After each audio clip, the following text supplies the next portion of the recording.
तुम्हाला तर माहीतच आहे की आम्ही डोंगरगडले जात आहे म्हणून. आणि डोंगरगडले जाता जाता यांच्या मस्त्या काही संपत नाही. त्या पोरीची आजी तिला विचारते, बाई तू हे दाता कुठं गेलं मग? तर जानू कशी बोबडी झाली आहे म्हणून इगर इगर इगर ई आ फटा दिसून राहिले. कॅमेरे लावा लागते तिथे 2. एवढ्या मस्त्या करता करता आम्ही पोहोचतो डोंगरगडला. आणि ट्रेनमधून तर डोंगरगडच्या देवीचं मंदिर एवढं छान दिसते आणि डोंगरगड रात्री एवढं छान दिसते, येतं मग आम्हाला माहितीच नव्हतं. रेल्वे स्टेशनवर उतरलो, तिथे खूप सारी भीड होती बिकॉज तेव्हा नवरात्र होती ना, आणि आम्ही नवरात्रीमध्ये गेलो होतो. सगळेचे सगळे भीडनं सगळे गेले होते. त्याच्या ह्याच्यानं गर्दी तर एकदमच सांगू नाही शकत एवढी गर्दी होती. डोंगरगडला उतरल्याच्या नंतर आम्ही गेलो एका वसाहतगृहामध्ये आणि तिथे सगळ्यांनी आंघोळ वगैरे केली आणि सगळे तिथे, कारण की आम्ही सकाळी सकाळी पोहोचलो तर सगळ्यांनी आंघोळ करून सगळ्यांनी तयारी केली.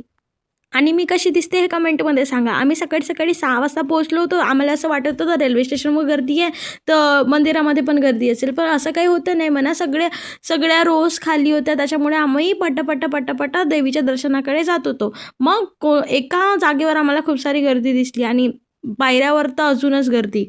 पण हे पण बरोबर आहे, अगर तुम्ही डोंगरगडला नवरात्रामध्ये याल तर गर्दी तर भेटणारच.